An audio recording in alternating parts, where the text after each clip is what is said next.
سلامونه او احترامات مې درسره قبول کړئ په دې هیله امید چې صحتمند به وئ. ګران اورېدونکي یو ځل بیا درته هرکلی وایم.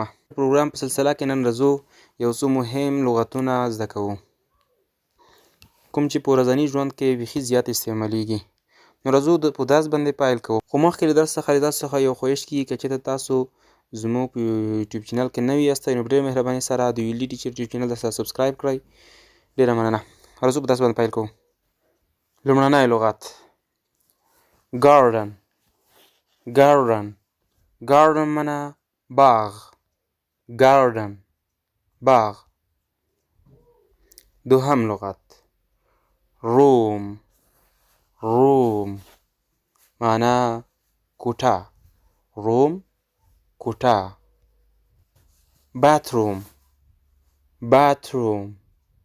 تشناب.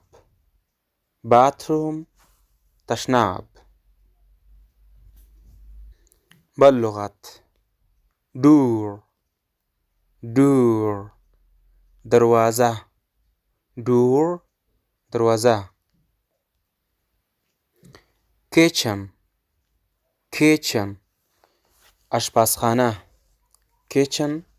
اشپزخانه. دوستانو کوم ځای کې چې ch په یو ځای باندې راځي نو اکثره ځایونو کې په اکثره وخت دا په چ باندې تلفظ کیږي. پښتو کې د چ کوم حرف چې دی یعنی په هغې باندې تلفظ کیږي. لکه دلته تاسو وګورئ kitchen اشپزخانه. window کړکۍ.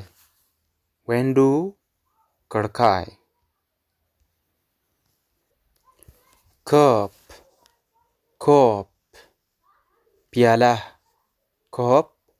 پیاله. bread معنی ډوډۍ.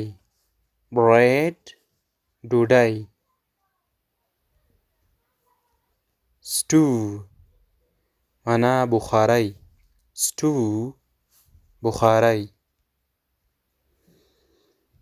pillow معنی بالښت یا تکیه بعض خلک ورته وایي.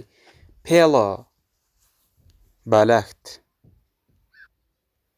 wall معنی دیوال. glasses عینکې.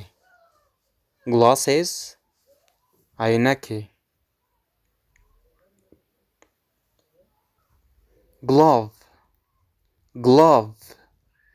معنی دستکش.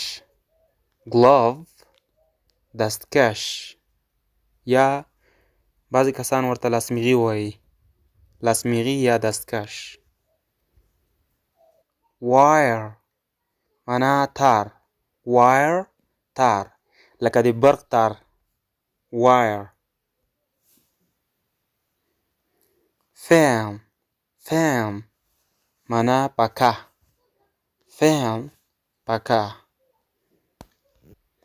خو ښه دوستانو درس په همدغه ځای باندې بس دی.